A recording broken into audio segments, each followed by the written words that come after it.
A lot of this isn't going to make sense to you, and I'm sorry about that. I'm just going to start at the beginning, with the house.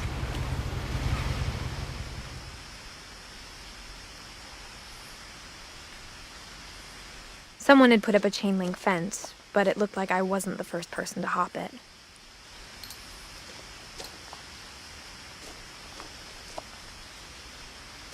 My brother Milton disappeared when I was 4.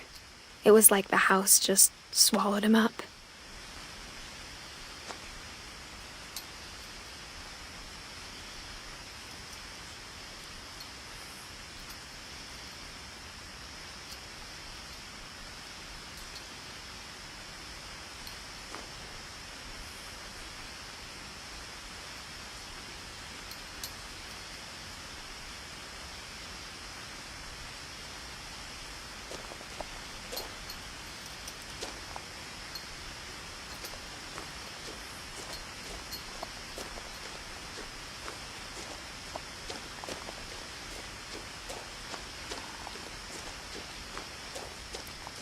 I lived here until I was 11, but I wasn't allowed inside half the rooms.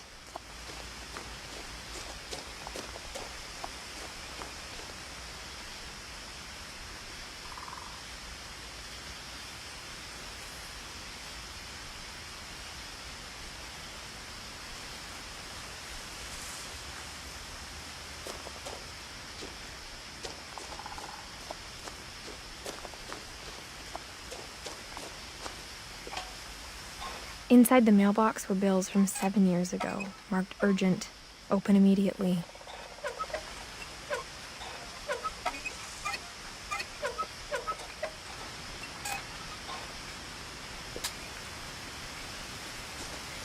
I hadn't been back since my brother Lewis's funeral.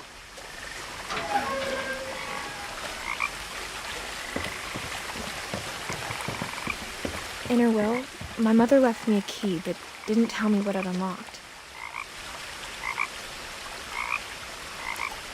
Maybe she thought I'd know. Or she thought that the mystery would be enough to bring me back.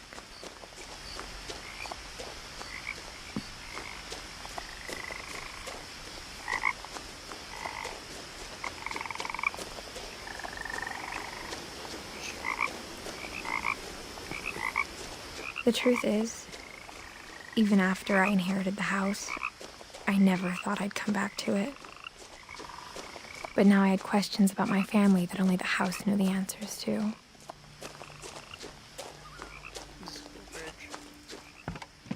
The woods around the house have always been uncomfortably silent, as if they're about to say something but never do.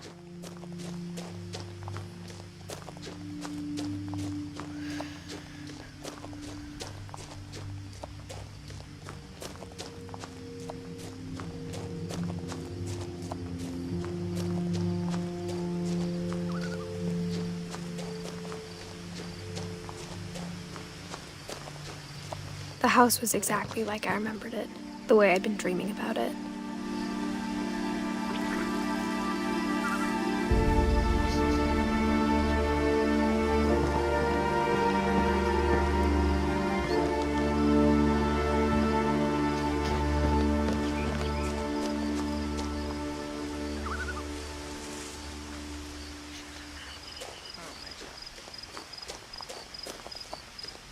As a child, the house made me uncomfortable in a way I couldn't put into words.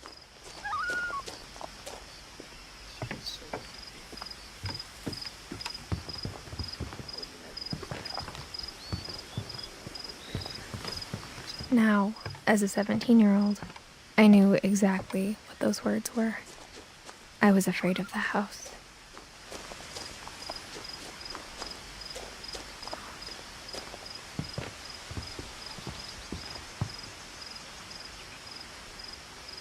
I hoped the key might unlock the front door. It didn't.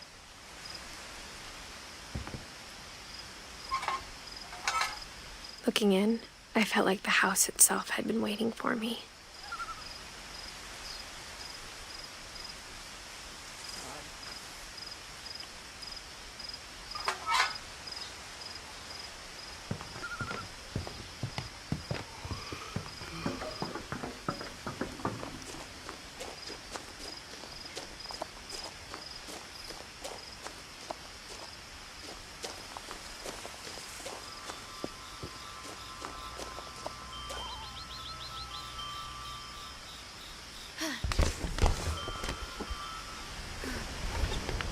Crawling through the doggy door used to be a lot easier when I was 11. To the car.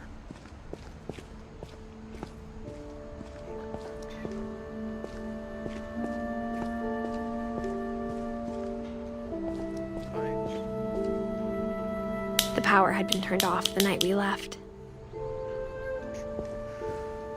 For the first time in years, I felt like I was home.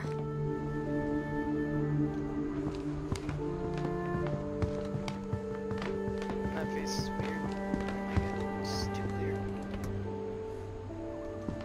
But instead of a family, there were just memories of one. Edith, Eddie, don't lose. Close, it must be me. Edith. East.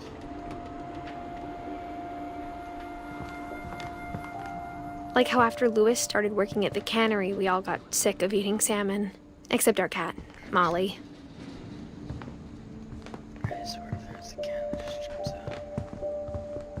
That would be freaky. The table was still a wreck from the night we left. Eddie. It was like a bomb had gone off, killing everyone but sparing the furniture. It's really creepy. Means that the garage was an add-on because they window.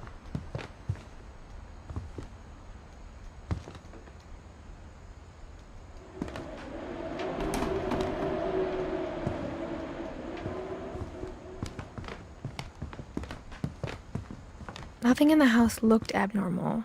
There was just too much of it, like a smile with too many teeth. They have too many teeth. Okay, how's this? Even the fireplace had a story. Edie told me the bricks came from the original house, after it sank. Sank?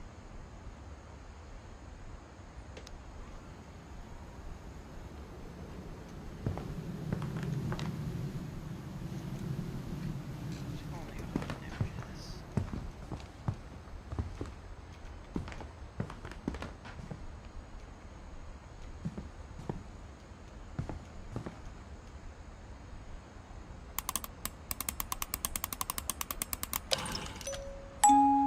Great-Grandpa Sven built a music box for Barbara, along with the rest of the house.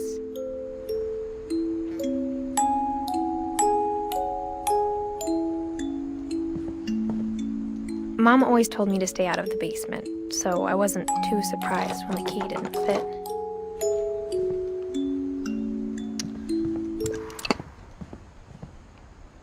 It's like a hello neighbor. Yeah, okay. My mom wasn't much of an optimist, but she never stopped believing that my brother Milton was alive. Why the funeral? Is there anything I missed in here?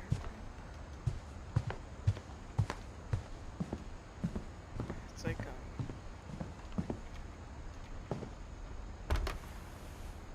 Edie told me once that every Finch who ever lived is buried somewhere in the library.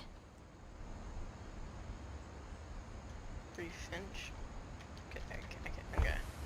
Couldn't get out. I don't really want to. After Milton disappeared, Mom sealed up all the bedrooms. Then Edie retaliated and drilled peepholes. Yeah, I can see that. Sven. Sven. The last time I was in Edith Sr.'s room, I was 10 and she was painting my portrait. Sven. Skyrim. Gregory. As a kid, I just assumed every house had peepholes and sealed rooms you weren't allowed inside of. Oh no, that's Gregory, 1979. Okay. 1979, 1977. A year, okay.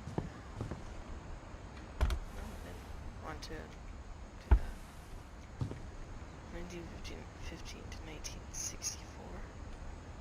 1917 to 1910. These are short lives. Calvin, 1950 1911. My Grandpa Sam spent 7 years sharing a room with his dead brother, Calvin. Caesar was probably able to get in there. Somehow.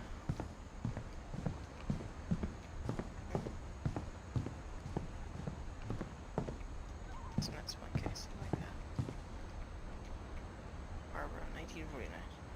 1960. Barbara was a child star for 2 years, until America grew out of it.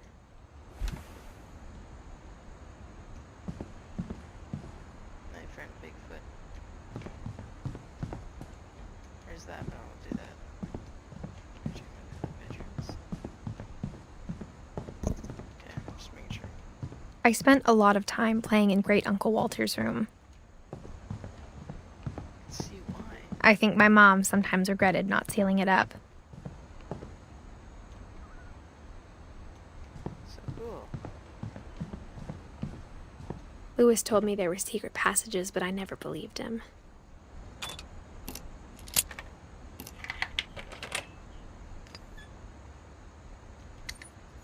Turns out, my mom was really good at keeping secrets. Now it was time to find out what my mom had been afraid of. Wait. I gotta check out the other bedroom. Molly. 1937. 10 years. Molly always seemed like a girl I could imagine being friends with, if she hadn't died in 1947. Yeah, she was only 10. Where did they die from?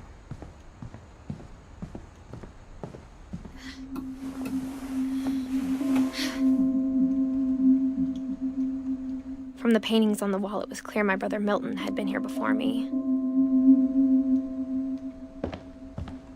Reading this, maybe it sounds like I had a plan.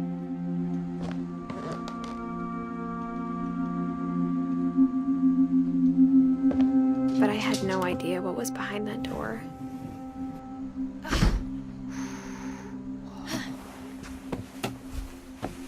Just like I had no idea where all this was gonna lead. I grew up looking at Molly's room through the peephole. Being inside for the first time, I felt like I'd stepped behind a painting. That's sick. Looking. Sick looking. I got the sense Edie had spent a lot of time here, before my mom sealed the doors. This must be the ocean. Okay. Jeez. That annoys me, man. That annoys me. That doesn't just the skull. December 1947. What year did she leave?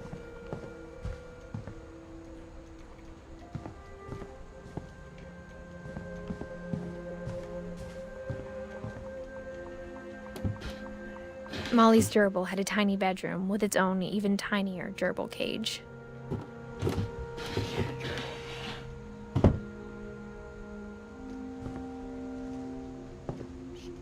Gerbil running around.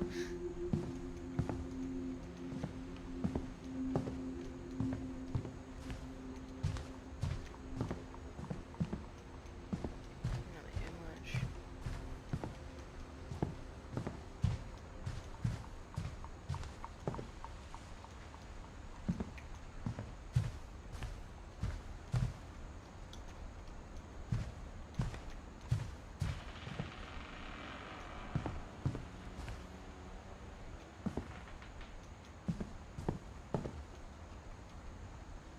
Okay. December 13th, 1947. Dear Diary, I'll be gone soon, but I wanted to tell somebody about what's gonna happen. It started when Mom sent me to bed without dinner. I woke up and I was starving. so I looked around for something to eat. The gerbil food was dry, but I didn't mind it.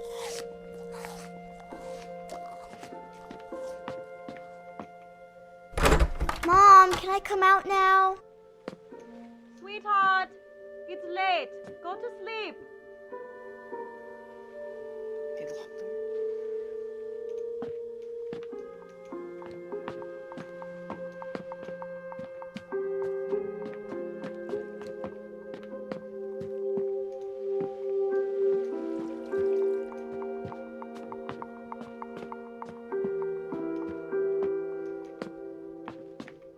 My Halloween candy was all gone.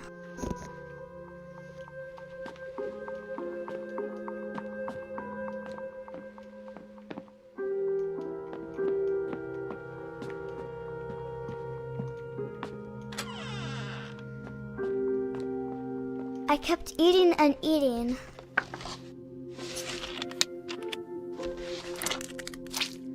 You don't need toothpaste. I ate a lot of things that night. That's when she died.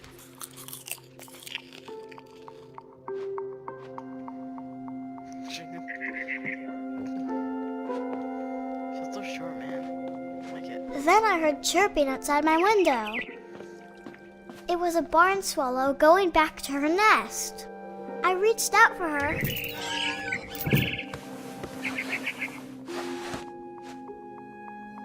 And suddenly, I was a cat. Oh my god, that's I tried to be quiet, but the bird was really scared. Come on, I wanna eat you, boy.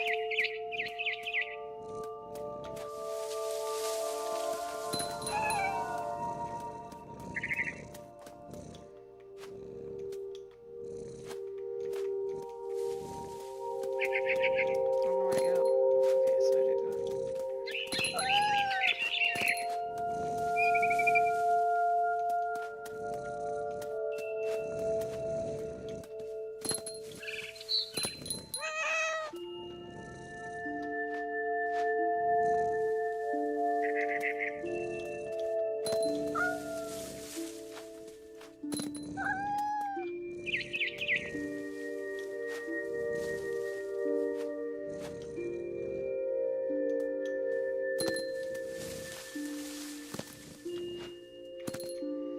I tried that, but it didn't work.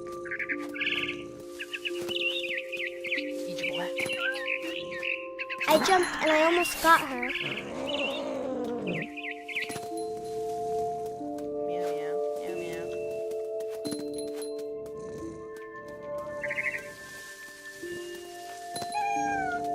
I could tell she was getting really tired. Now I was up in the big tree. I promised Dad I wouldn't climb it anymore. All I cared about was eating that mama bird. I gobbled her up. And suddenly, I was an owl. First, all I heard was the wind. Then I heard little teeth nibbling in the grass.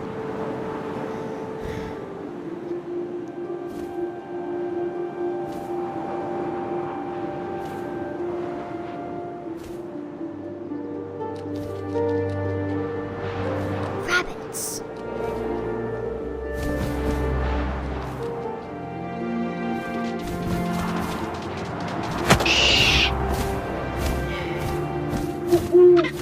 I imagined his face looking up and seeing mine through my talons. I swallowed him up, and I didn't chew one bit.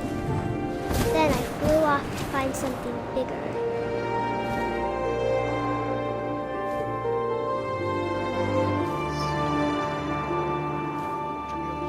A mama rabbit.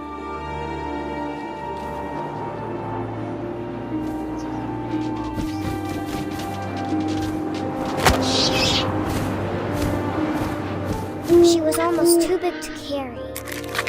I started choking, but I couldn't stop eating. And suddenly, I was a shark.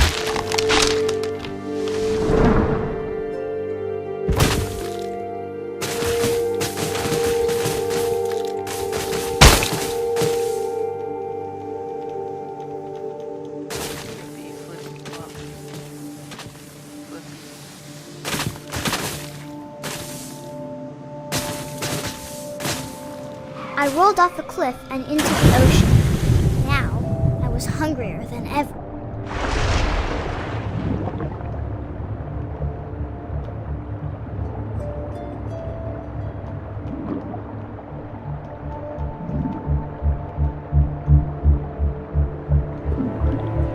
I wanted fat, juicy seals.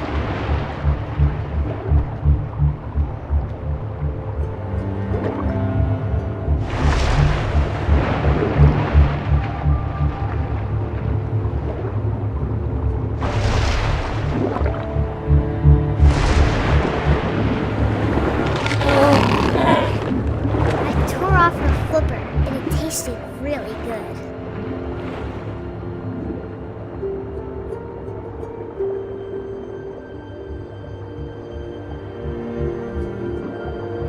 Where'd it go? There it is. I grabbed on tight, but I was so hungry, I jumped out of the water. When I opened my eyes, everything had changed.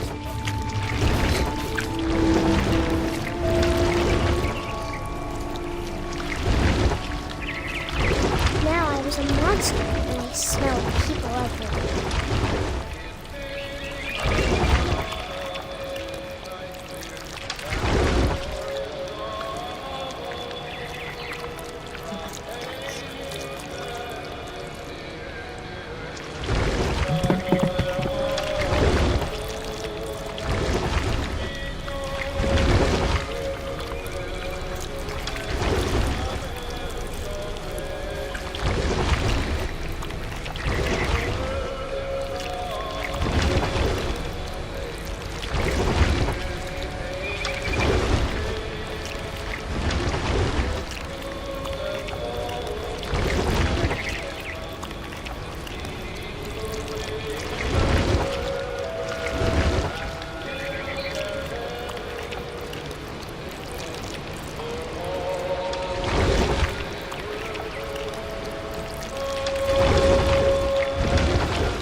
I was big, and I moved real quiet.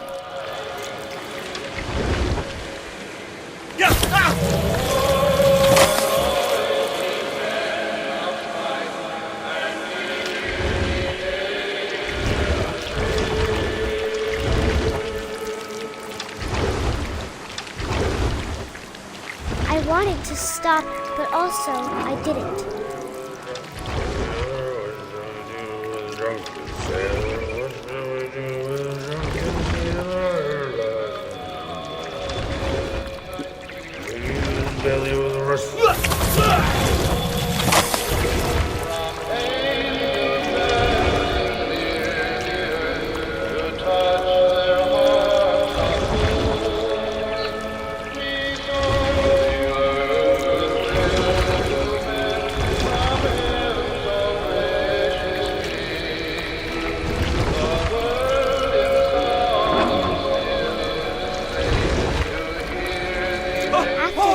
Passenger, I was still hungry. And to cross the water, I smelled something new. Something I had to have, so I swam towards it.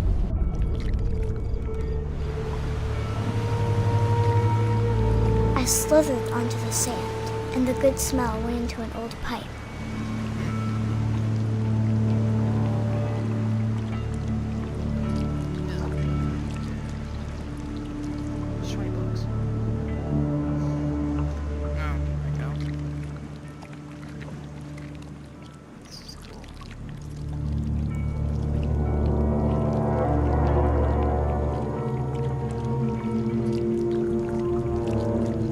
I got closer and closer. And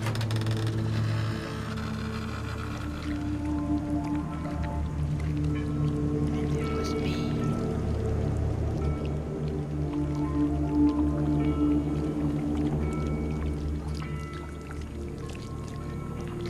All of my stomach started growling. Monster. And suddenly, I was me again. I held my breath for a long time, but I couldn't hear anything.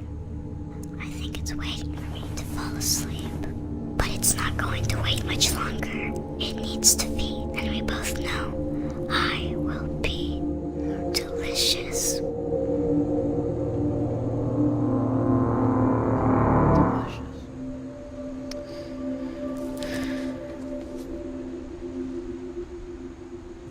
Sounds like a gator. I'm not sure if I believed all of that, but I'm sure Edie would have.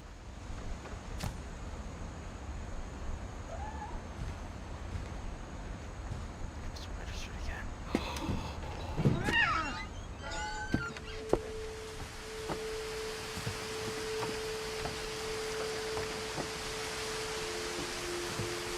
This will be obvious later, but my mom never told me any of these stories. Edie would have, but Mom didn't like bringing up the past. Though, when we adopted a stray kitten, she was the one who named it Molly. Swipe up. I spent a lot of time in Great-Grandma Edie's room. We got along, and it was a good place to hide from my mom. When Edie told people Sven was killed by a dragon, she could also have said he was building a dragon-shaped slide that collapsed. She could have, but she didn't. I think it's Sven. It's from Skyrim. Hold on. Okay, never mind. He is Archer. Well, Even in her 90s. Sometimes Edie seemed a lot younger than my mother. oh my god. The only trace Grandpa Sam's first wife, Kay, left on the house was the pink bathroom.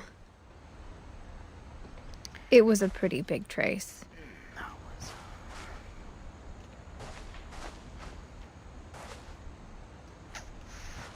Well.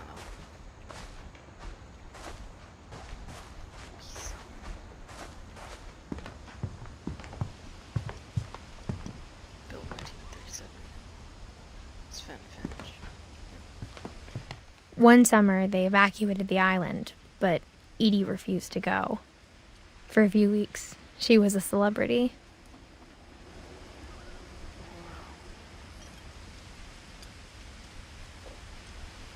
Who's next?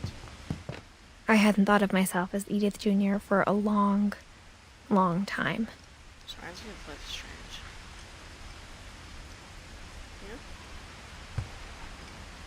Yeah? Edie gave a big interview about a mole man living under the Finch house. No, that would be so scary.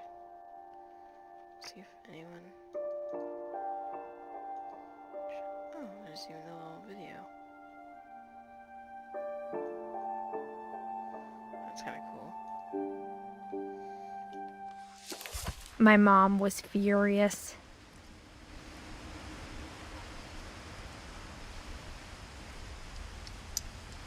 That would never sleep. Edie knit me a new pair of gloves every year, just in time to replace the old ones.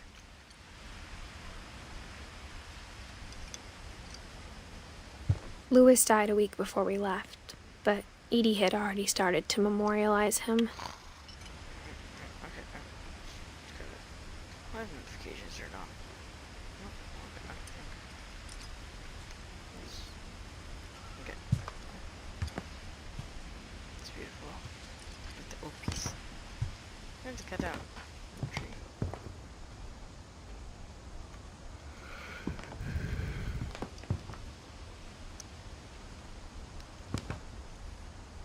Must be the house. Her room was like a museum. For 500 years, the Finches have been famous throughout Norway for their fortune and misfortune. Okay. Odin Finch buries the latest victims of the family curse, his wife Ingeborg and their newborn son, Johan. On January 7th, 1937, he set sail with his family and his house, hoping to leave the curse behind. It's the house. But 40-foot waves off the coast of Washington send the house and Odin to the bottom of the sea. Odin's daughter Edith, with husband Sven and baby Molly, step ashore on their new home, Orcas Island. Odin Finch is the first to be buried in the new family cemetery. His daughter Edith is already dreaming of a new Finch house.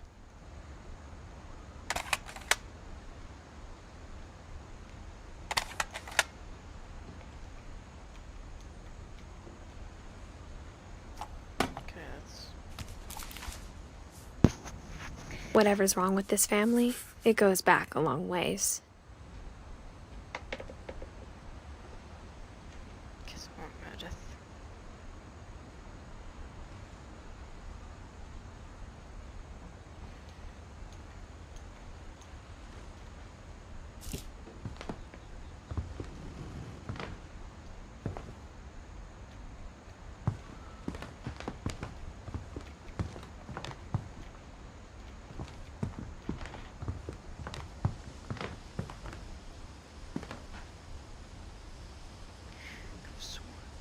Oh, that's so cool.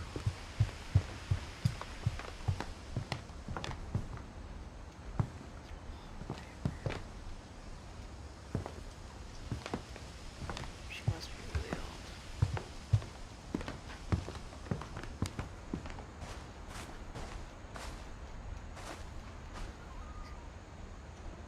Baby bubble.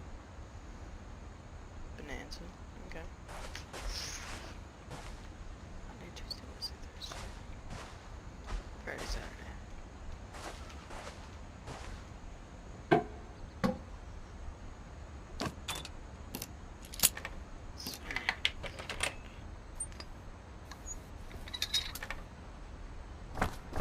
There's a secret in this bathroom. It's in the last place you would look. It isn't in the cupboard. It's hidden in this book. What?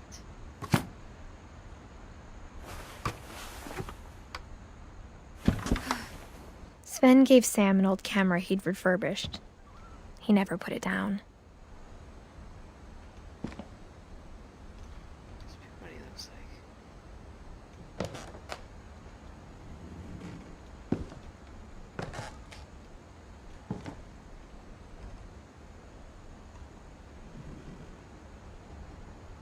There's footsteps, I swear. Be quiet in case like something happens.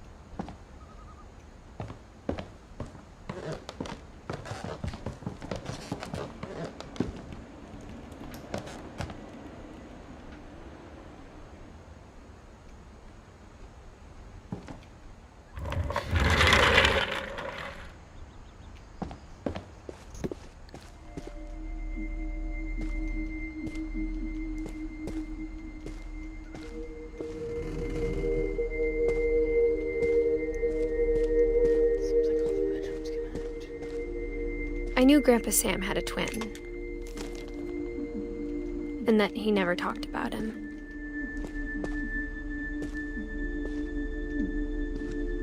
I guess my grandpa didn't like history any more than my mom did.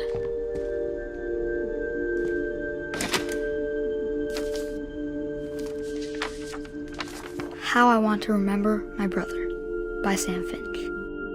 The thing I remember is that when he made up his mind, that was it. My brother said he'd die before he ate another mushroom, and he did. At Barbara's funeral, we swore we'd never be afraid again, and he wasn't. I think Calvin always wanted to fly. Sam, come But that day, he finally made up his mind to do it. I told him going around was impossible. Maybe if I hadn't said that, Alvin, I'm not gonna tell you again. maybe if the wind hadn't picked up, then maybe he'd still be here. But I doubt it. I think he'd already made up his mind. That's what I want to remember about my brother.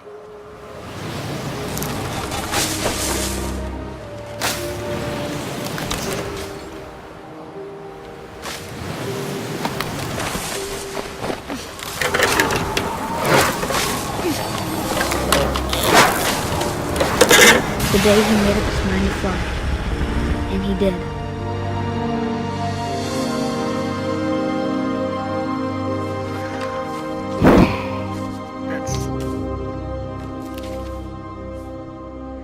Calvin's story felt strangely familiar. When I was younger, I remember trying to do the exact same thing. Wow. Something.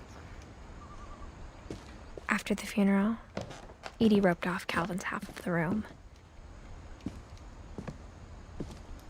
First one is like the coolest bedroom.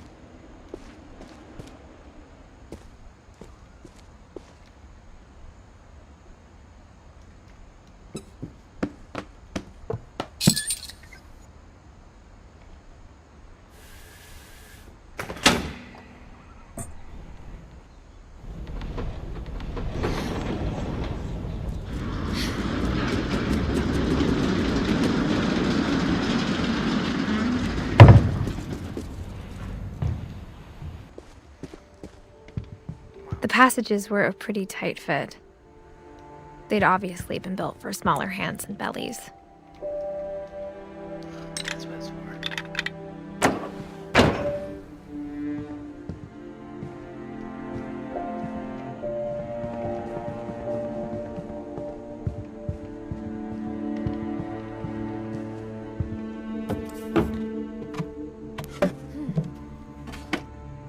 Growing up, I always thought of Barbara as a child star.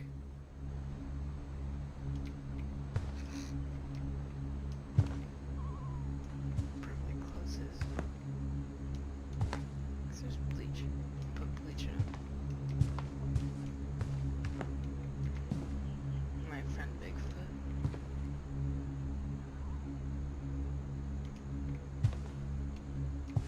That was a tire first.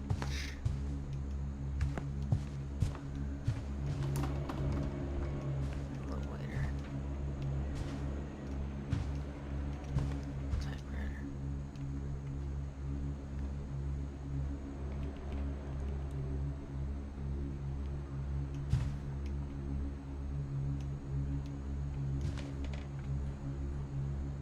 Just give you the option to eat. I never thought about how hard it must have been for her afterwards. You should definitely be able to get Barb Street. You can't look on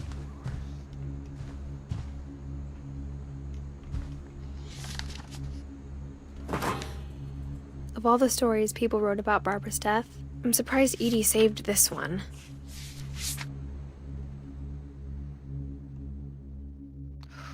Old Jack here with another ghastly tale inspired by America's most unfortunate family. I'm calling it The Surprise Ending of Barbara Finch. As a child star, Barbara was famous for her scream. Now at 16, she was all washed up. A has-been. But in a lucky break, she'd been asked to perform her signature scream at a local convention for monster movie fans. It was just the boost her career needed. Unfortunately, her scream hadn't aged well. Getting better. I think you just need the right motivation. Her biggest fan and current boyfriend, Rick, was about to demonstrate when... Now that was a great scream. It was Barbara's father, Sven. He'd slipped into a table saw and had to be rushed to the emergency room. So Barbara got stuck babysitting her youngest brother, Walter. Her convention comeback was cancelled. Okay, I'm hearing frustration, but I'm not hearing terror. What if I tried... A gang of hoodlums in Halloween masks have been terrorizing Orcas Island tonight. Police are urging residents to... That came from the basement. You're right! Also, I loved your delivery on that. Why is your basement door locked? Because my dad likes making puzzles and secret passages. There's a key hidden in the music box. The secret is to keep winding and winding until finally the key pops out. Thanks, babe. I'll be back in a sec. 20 minutes later, Rick hadn't returned. So Barbara went to look for him, right on cue. She reached for the music box.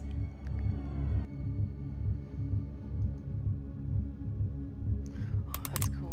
And as she wound the key, she listened for Rick, but the house was silent.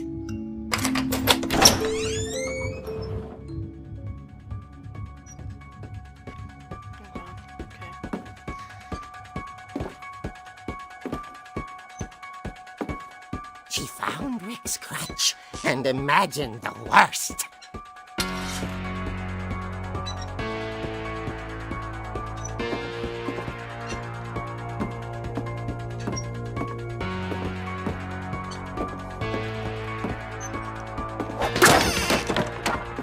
The gang's leader is the infamous Hookman killer, Dr. Carl Hamill, who impaled and then ate his family 10 years ago tonight.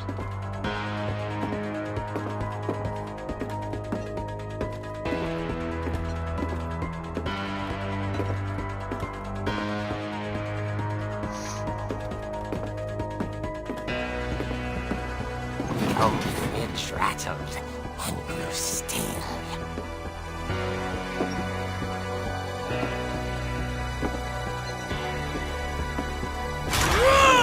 Oh dear!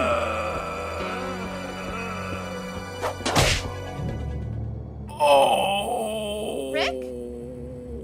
Barb, relax. I was just trying to scare you to help you find your scream. Well, I'm not scared, Rick. I'm furious. Then act furious.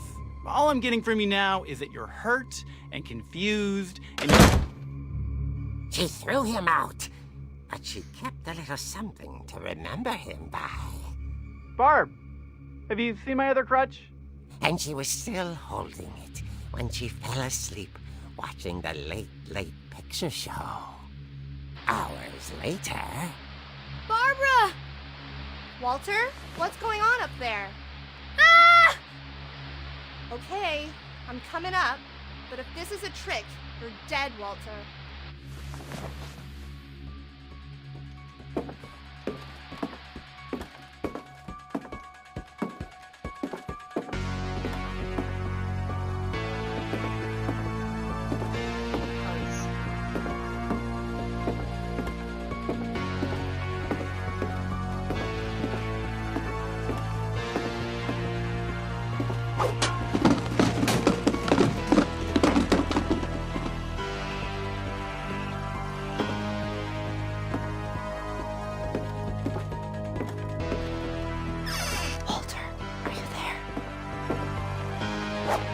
Walter had vanished, but his bedside radio was still on. Orcas Island police describe the man as 6 feet tall, with a steel hook for a hand. Residents are urged to lock all doors and windows and notify the police of any suspicious activity. Barbara turned, saw the hook man, and was speechless. He was quite smashing. And who he was, he couldn't get enough of Barbara. gotta be another way out of here. That night, she played her part beautifully.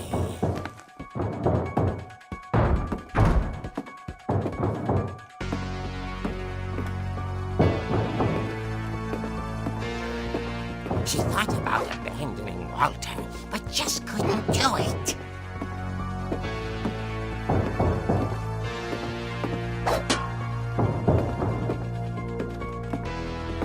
Molly's door hadn't been opened in years. The hinges groaned.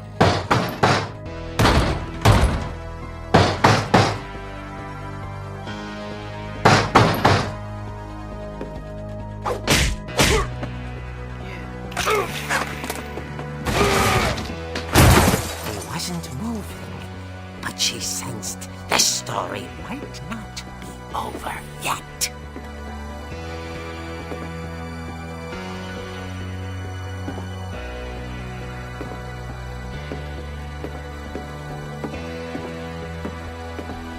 The hookman had vanished. She listened for his breathing, but all she heard was...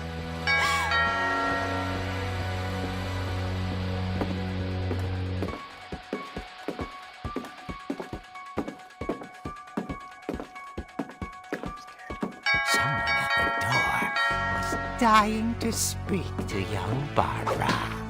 At the door, she heard whispering. It was coming from inside the house.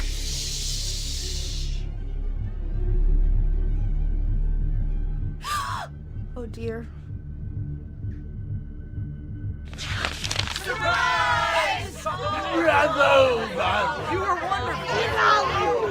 monsters had come to surprise her. For Barbara, it was a dream come true. Then she saw what kind of monsters they were, and she realized what was about to happen. She was going to be famous. And with her final breath, Barbara Finch gave the performance of her life.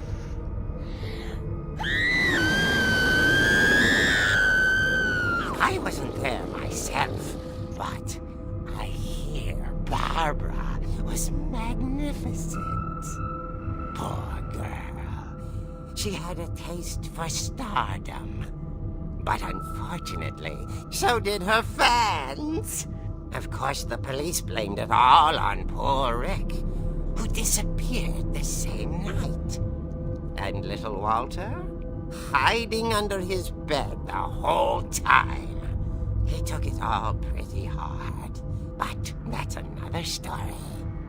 As for Barbara, tucked inside the music box is all they ever found of her. Her ear. Now that's what I call a real eerie tale.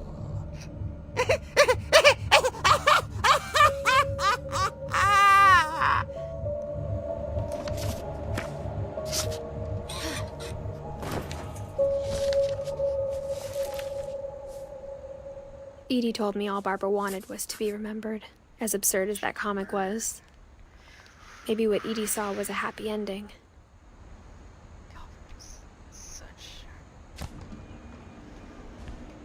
Such a good story.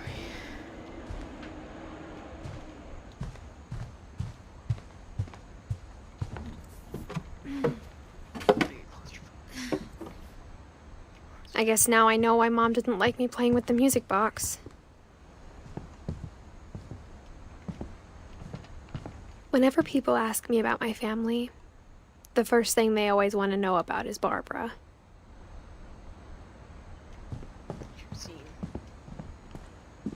Mom must have locked the third floor stairs on the night we left.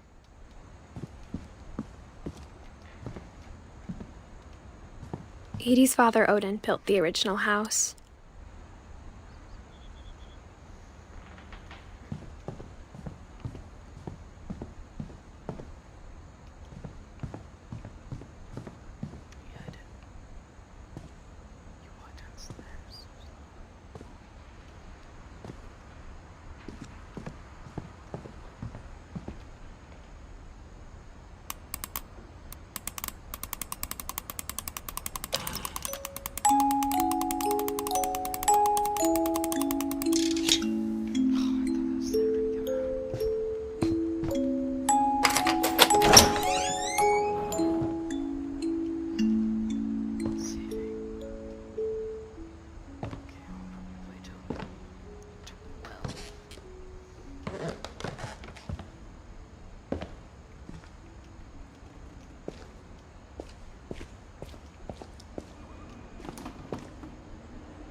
Mom said the basement was off limits, unless I wanted another tetanus shot.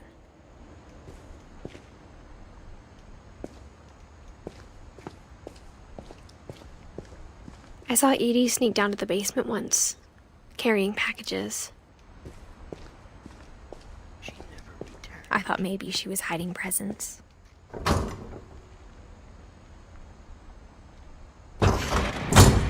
It turned out she was hiding a lot more than that.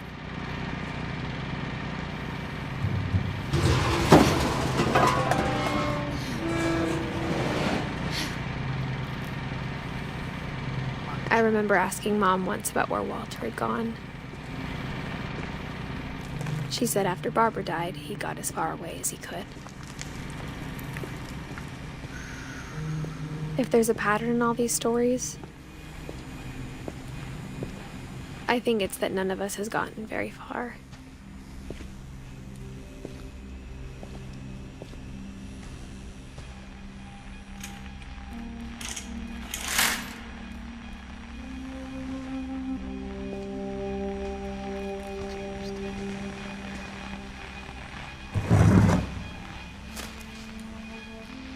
Goodbye, everyone. I can't believe I've been down here for 30 years. On that first day, after the shaking started, I didn't think I'd survive a week.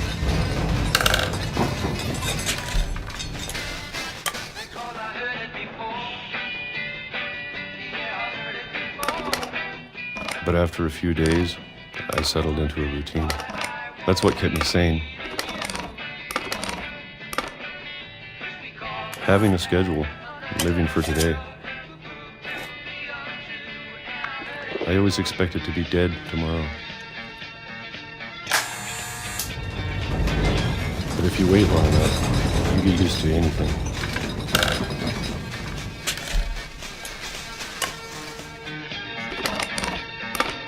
Even a monster on the other side of the door starts to feel normal. Almost friendly.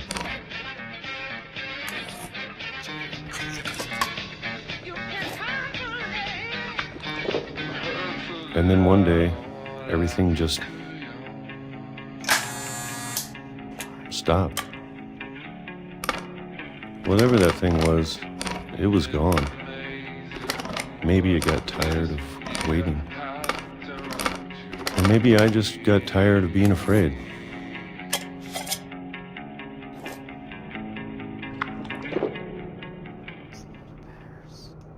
It's been a week now, the longest in 30 years. I'm done waiting. I have to leave while I still can.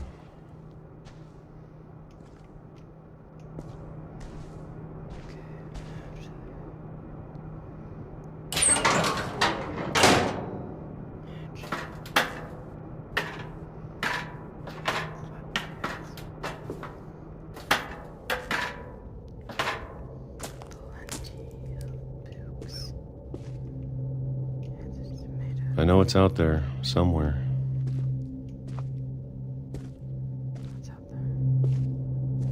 Whatever killed Barbara and Molly and Calvin. Maybe this is all a mistake. But I need to stop living the same day. Even if it kills me.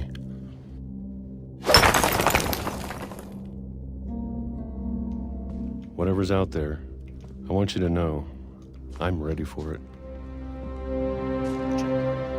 I'm going to appreciate all of it, especially the food. I don't mind if I only have a year left,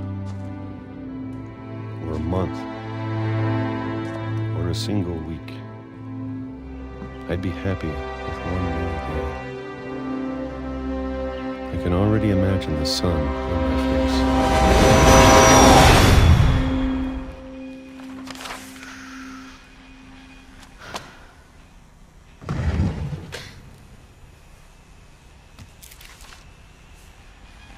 Walter died when I was 6. I can't believe my mom never told me he was down here.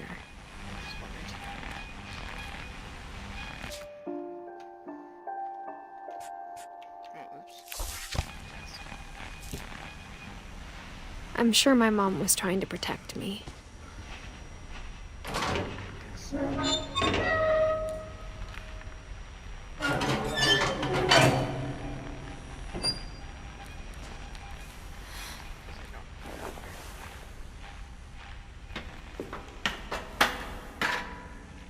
Maybe she was afraid I'd end up like Walter. But if she never told me about an uncle under the house, I can only imagine what else she was hiding. I don't want to make the same mistakes she made, trying to bury something that's still alive.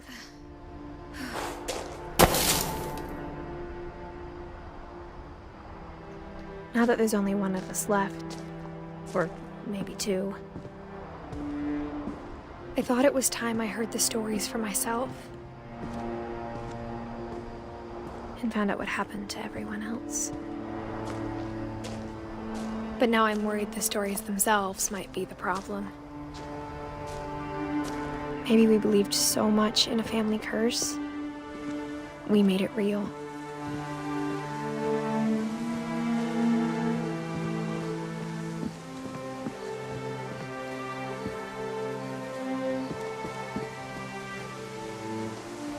I don't know if I should even be writing this.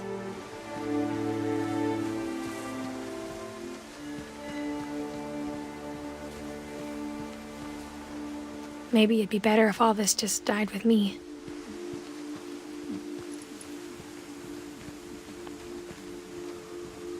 But I thought you should know about your family.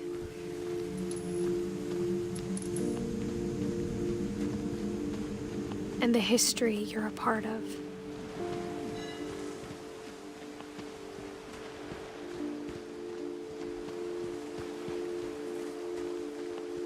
Though to be honest, I feel as lost as you probably do right now.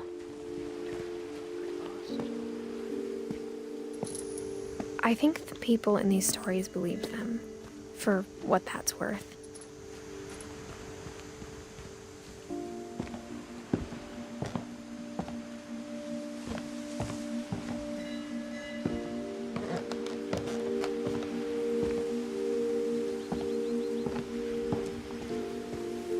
And when you look at the house, that history of imagination and stubbornness and madness, any of it seems possible.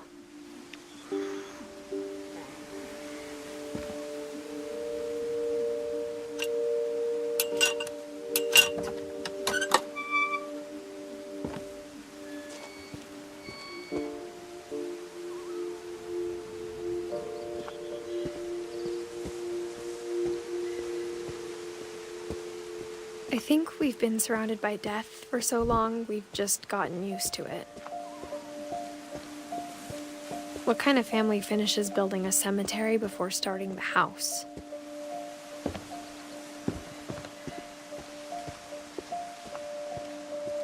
It's embarrassing for me to admit this, but the pet cemetery made me more uncomfortable than the human one. 3 of the gerbils are mine, and 2 had been my fault. Burpee.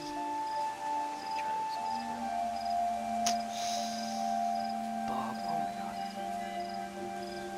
It's too funny. Oh, that dude did the dog. No way.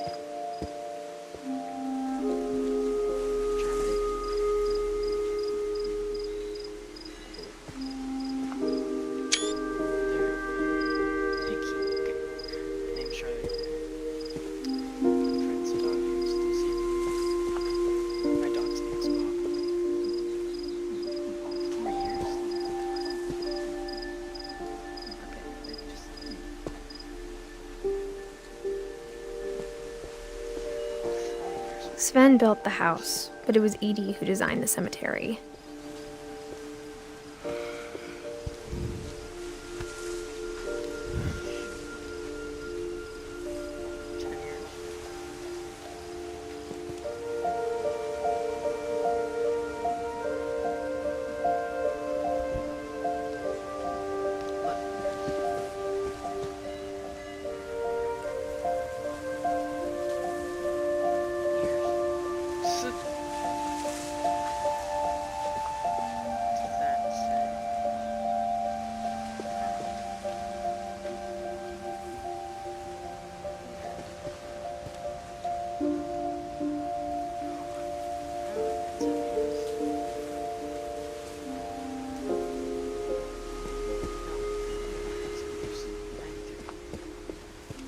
I'm sure Odin's monument had been Edie's idea. My mom was always trying to move on, but for Edie, the past never went away.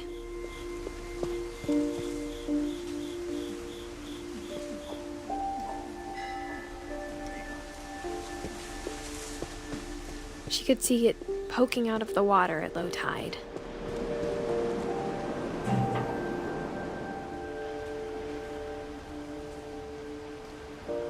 Edie said she dreamed about the old house every night.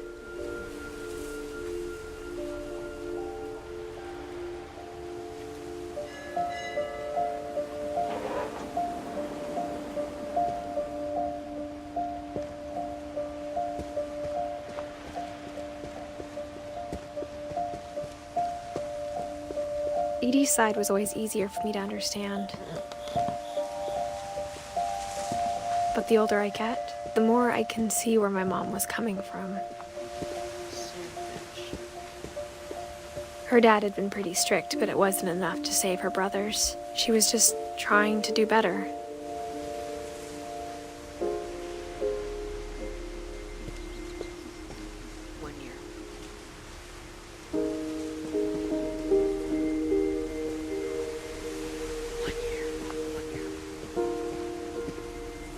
She lost 2 of her brothers, just like I did. I get why she tried so hard to protect us.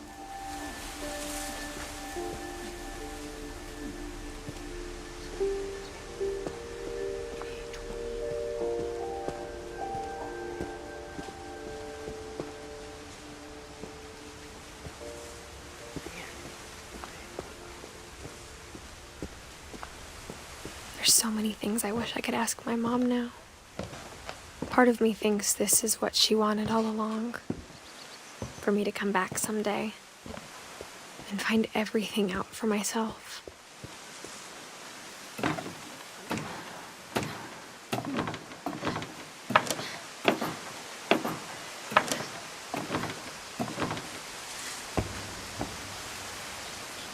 But looking back on it now, if she told me there was going to be so much climbing, I never would have come when I was 22 weeks pregnant.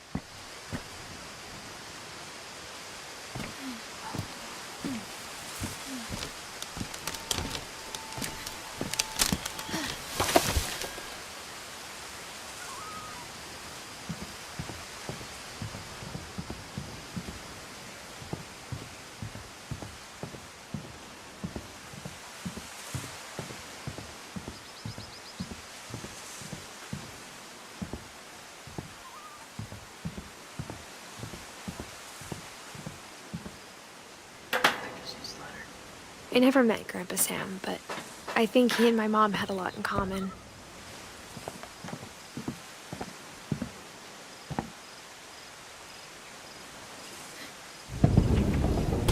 They were both pretty intense.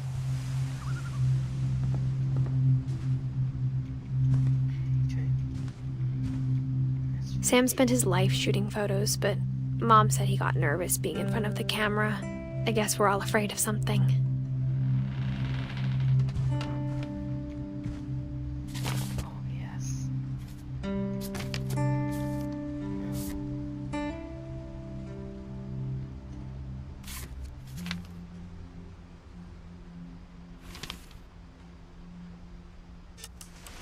Dawn, I promise, you'll never forget this weekend.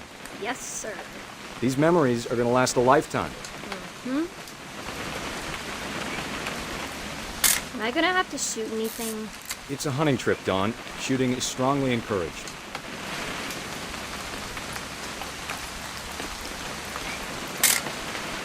Shouldn't we be leaving?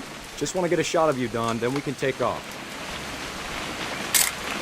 Perfect. It's gonna rain the whole weekend, isn't it? Please just take the damn picture. Hey, language. I will never forget this weekend, Dad. That's the spirit. Okay, got it. I'm gonna take some pictures, okay? Just be careful. That camera's older than you are.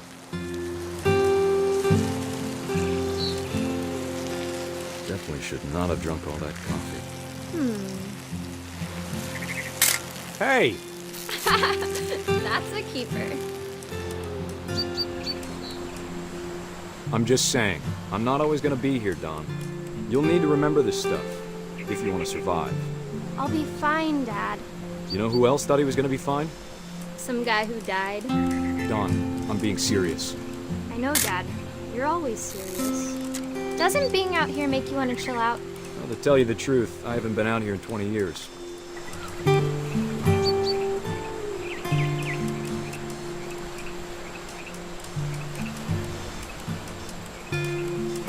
Last time I was with my brother Calvin. Man, that was a great trip. Dawn, don't you think you could find something more interesting to photograph? We found an old logging trail. There were deer everywhere. I bet if I could remember where that trail was, we'd spot a buck for you in no time. Give me a minute to check the map. Dad! Good eyes, Dawn.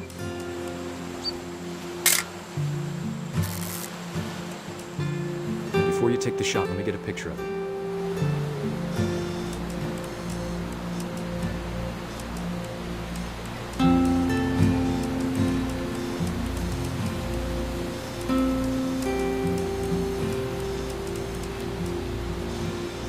Dad, I... Just breathe. Turn off your imagination. Focus on your target.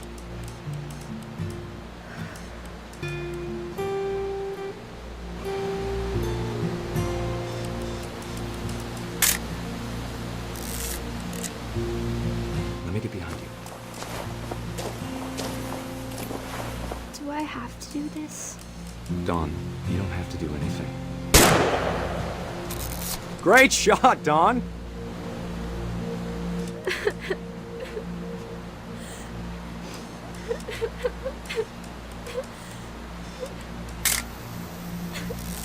I'm proud of you, Dawn. Always remember that, okay?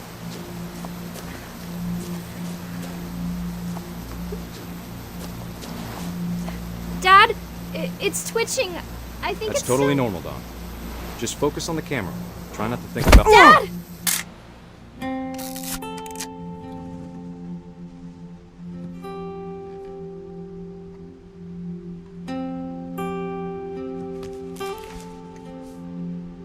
Of all these stories, that's the one I wish most that my mom had told me.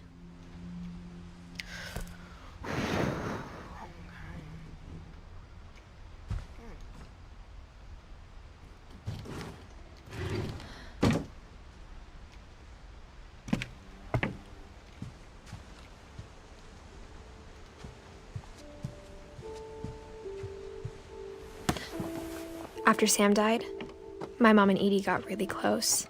They'd both lost a lot.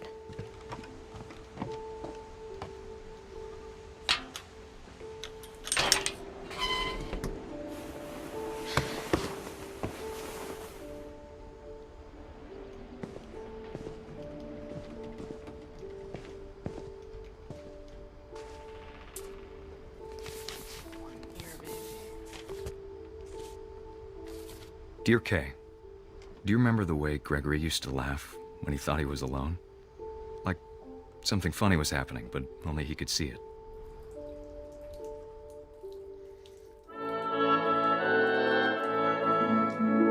I think he saw things the rest of us don't.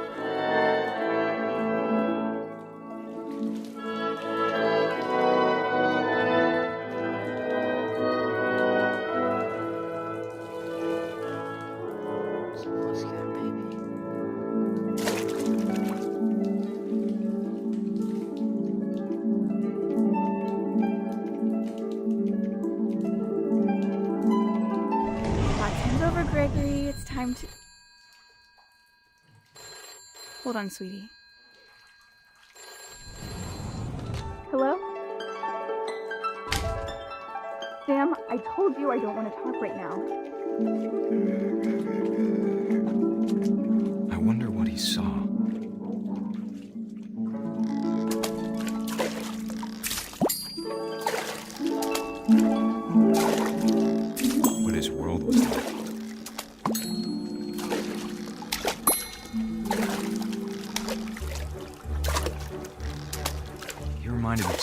image of Calvin.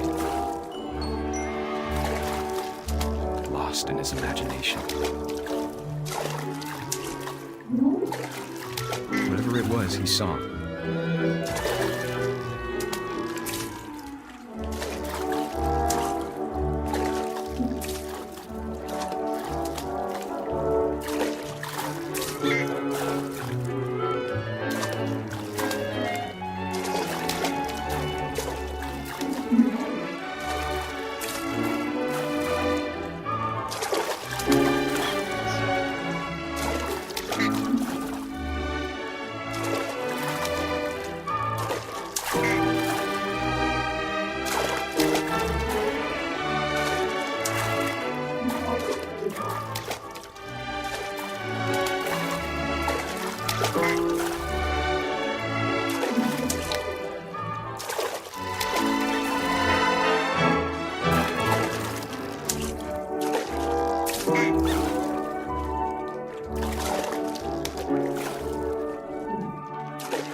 Sure made him happy.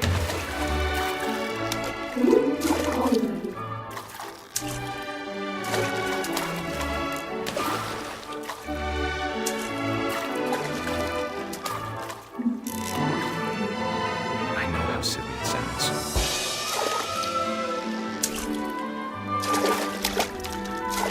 But I worried about a baby being too happy.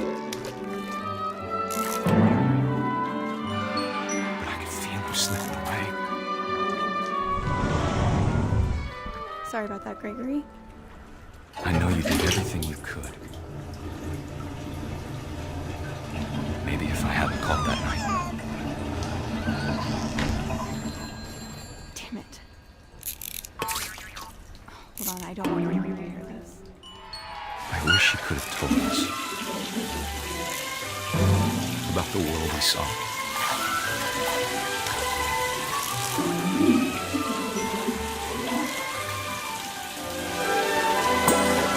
There's so much I don't understand about Gregory, about everything.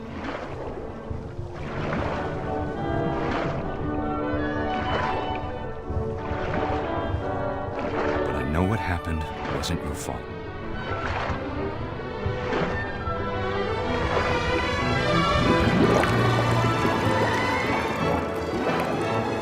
I'm sure he's happy.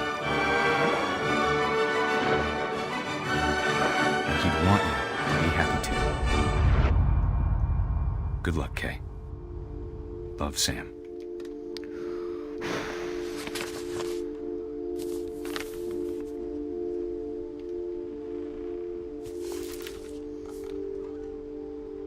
Gregory, 1 year.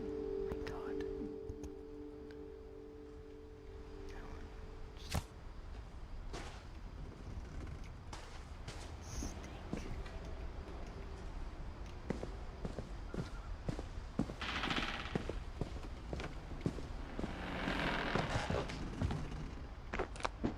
My mom moved up to the loft after her brothers died. At the time, it was as far away as she could get.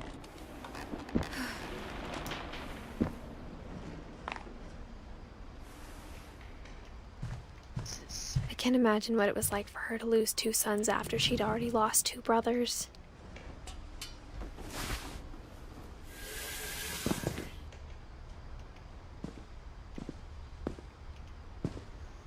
Raise flag 7:30. Breakfast date. Quiet time. Dogs in church.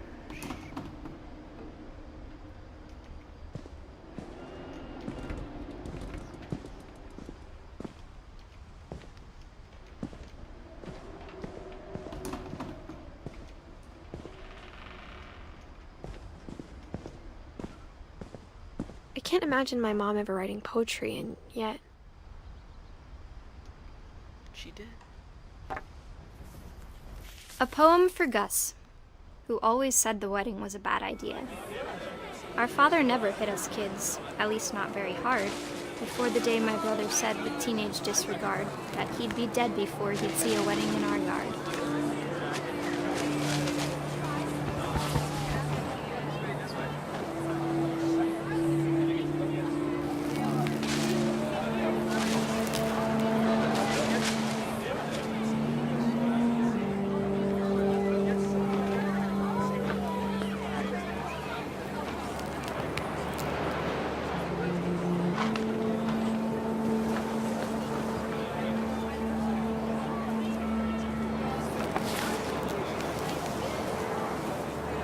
My father made him come, of course, but Gus stood far apart, just flew his kite and bottled up the storm inside his heart.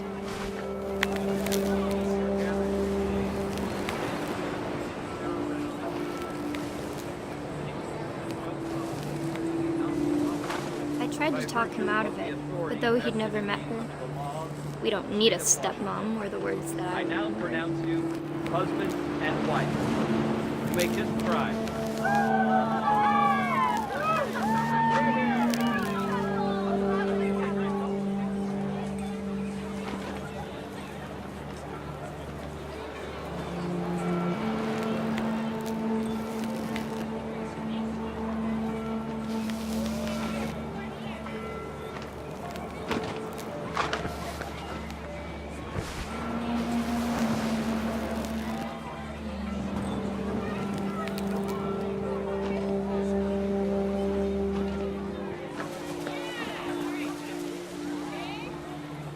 When the time for photos came, Dad ordered him to come here.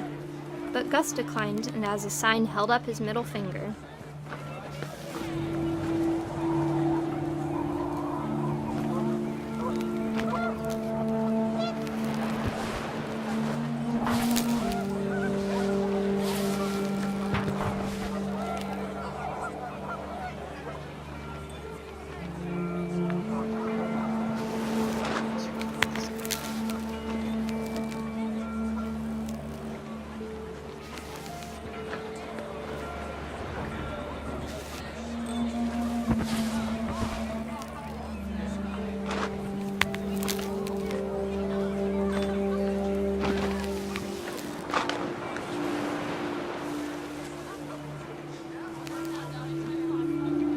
The wind picked up, and panicked geese appeared and quickly went. But all the humans did that day was go inside the tent.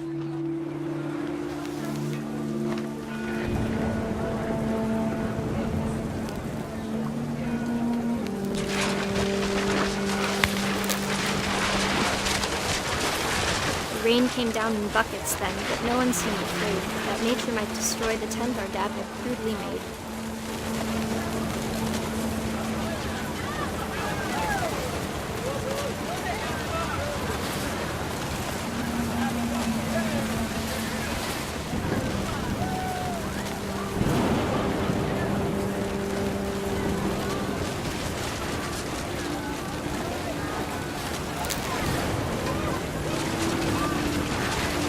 Thunder sounded much too close and full of angry power. But all my father said to this was, "Make the music louder."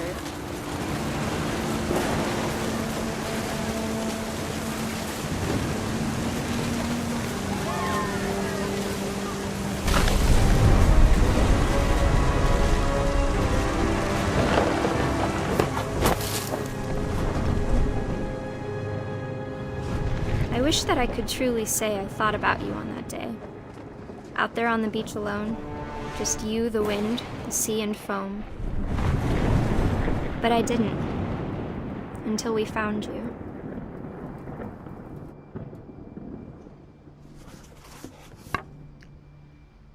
So that's how I did it. She never talked about him, but Mom told me once if I was a boy, they were going to name me Gus. He did name me Gus. Can you imagine that? Hey, Gus. Just sounds weird.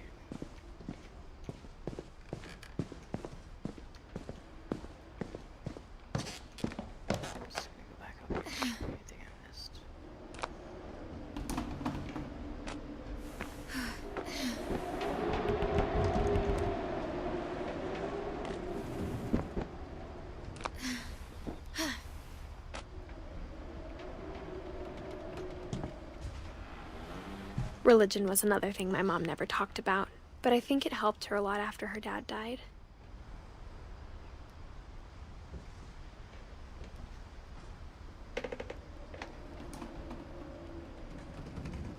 Should read the whole Bible. She spent a summer building houses in Calcutta, where she met my dad, Sanjay. It's like an actual picture. And that's an actual piece of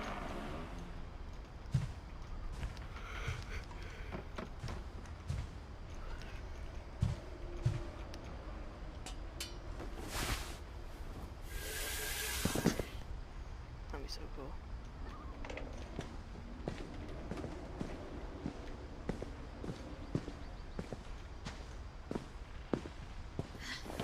I'm guessing.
My mom moved to India a week after graduation and got a job teaching English. Louis was born a year later.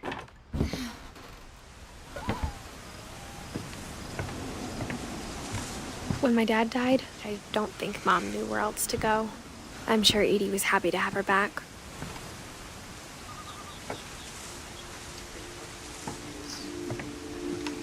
And to see kids in the house again.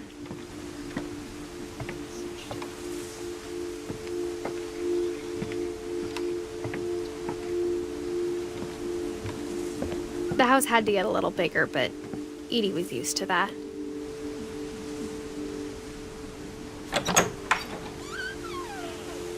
And for a while, things were good. Almost normal.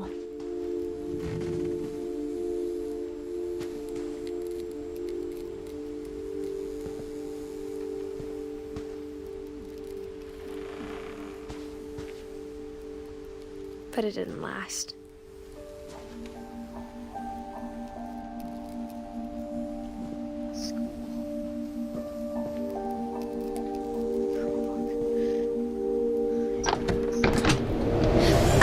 The beginning of the end was Milton's 10th birthday, when Edie gave him the castle.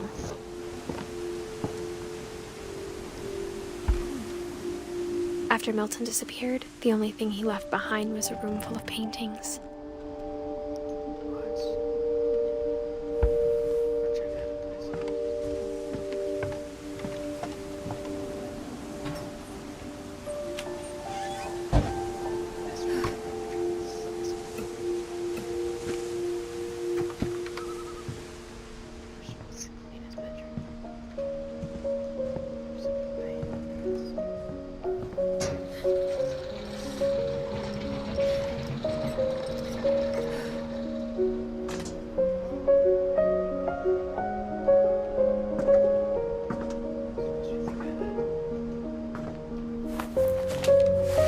Milton Finch in The Magic Paintbrush.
was 4 when Milton disappeared.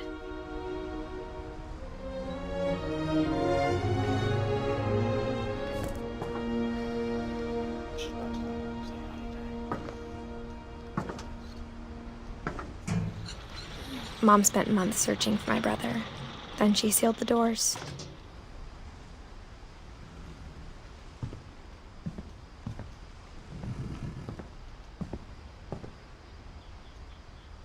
Whatever Milton had found in the house, Mom didn't want it getting out.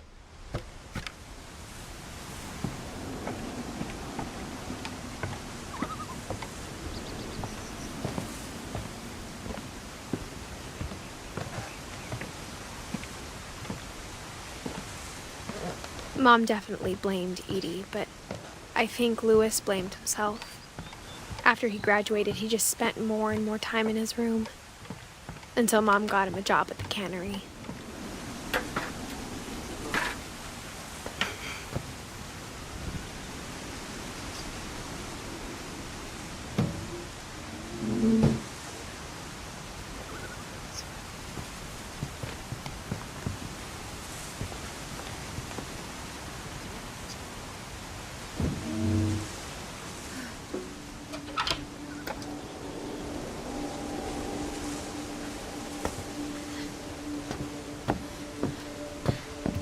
Louis's room smelled very, very familiar. That part of him lived on.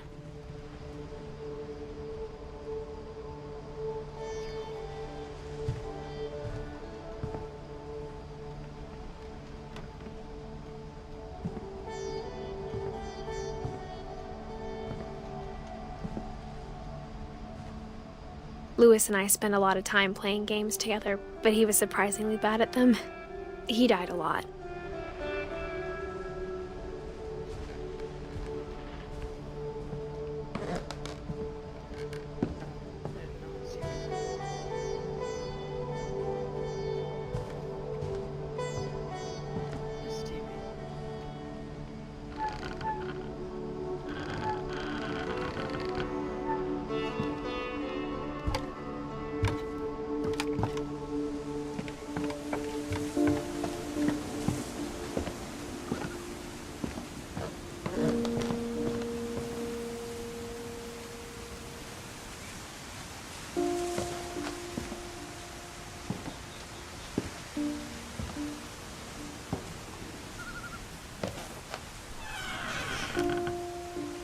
I wish we'd stayed. But I understand why we left.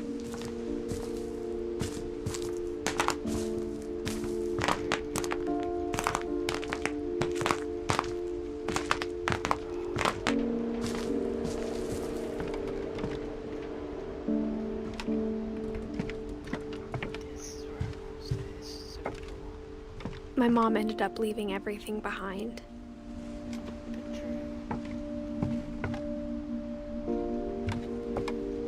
What happened that night had been coming for a long time. Maybe it should have come sooner.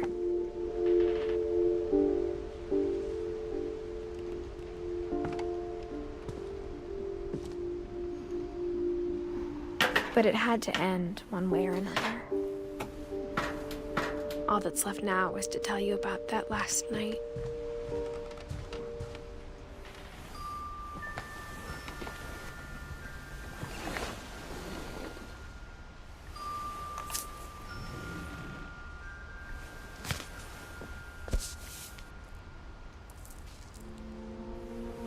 That whole last day, Edie just watched us pack and didn't say a word. Until supper, when she raised her glass and said, "To our final night together, and all our final nights apart." Grandma, you know what I said about alcohol. Some of your medications are very Edith, specific. I left a present for you in the hallway. Why don't you go open it? The grown-ups have to argue now. I'm sorry, you're right. We're all leaving tomorrow. Let's just enjoy our last... I'm not leaving. Edith, you're excused.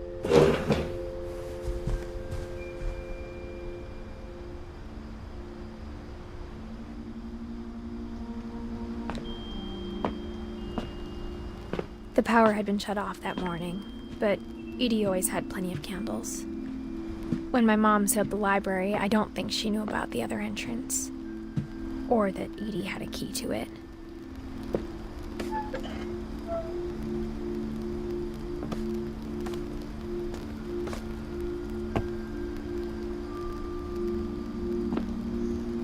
That thing you're afraid of isn't going to end when you leave the house. Edith has a right to know these stories. My children are dead because of your stories. I think it's best if Edith and I leave tonight.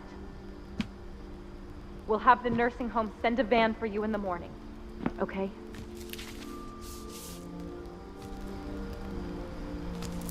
Dear Edith, there's so many stories I wish I could tell you, but there's only time for one. This is about what happened on the night you were born. That night, the tide went way, way out. It was the first and last time I ever saw the old house aground. There'd been an earthquake out in the middle of the ocean. They called it the lowest tide in 1,000 years. God, it smelled awful. You know, I've seen that house every day of my life.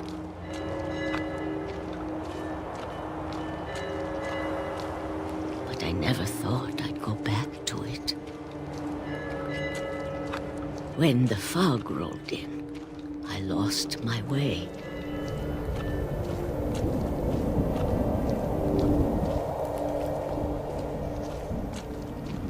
I got turned around.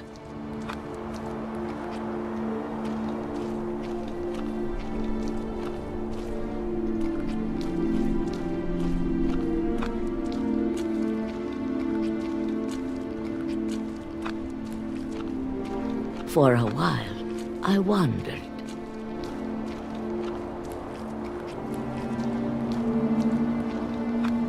I started seeing things.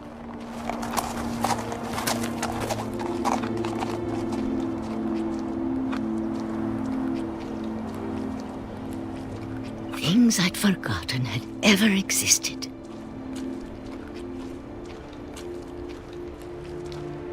But when I saw them, they felt like old friends. That night, a lot of things came back to me. Or maybe I came back to them.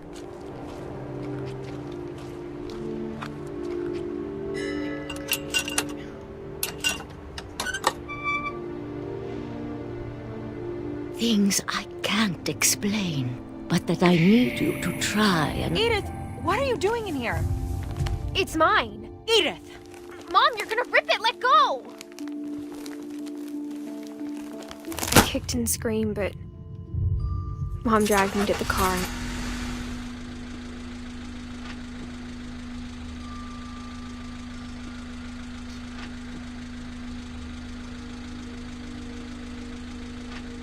I never saw Great-Grandma Edie again. The next morning, the van came to pick her up, but she was already gone.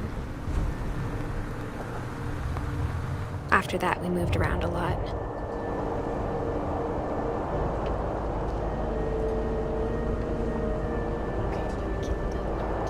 We both tried to make the best of it.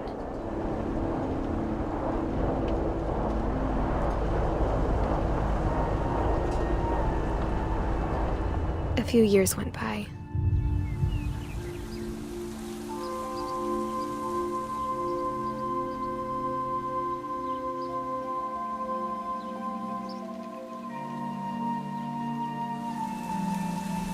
My mom didn't like to talk about it. But she started getting sick a lot. The rest happened pretty quickly.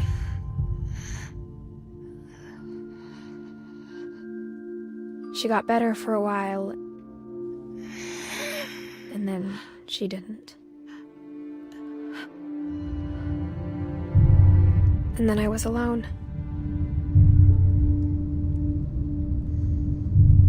The last Finch left alive.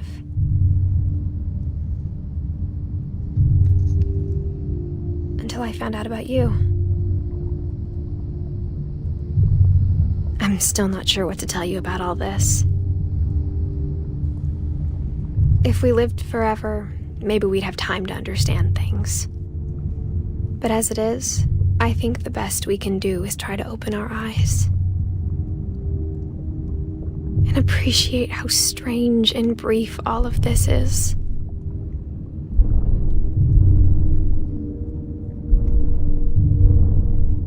This journal was supposed to be for you. But now I hope you'll never see it. I just want to meet you and tell you all these stories myself. But I guess if you're reading this now, things didn't work out that way.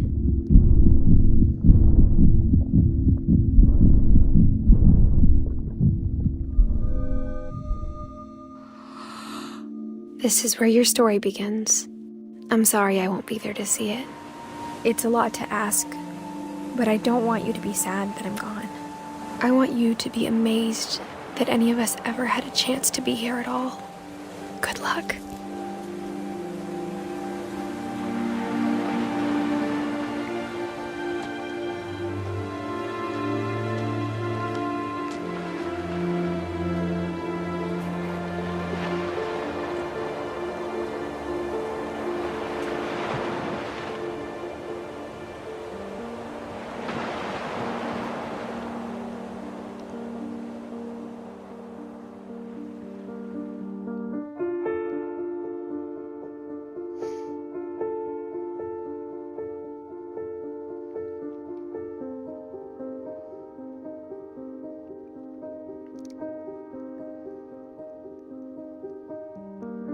That's it.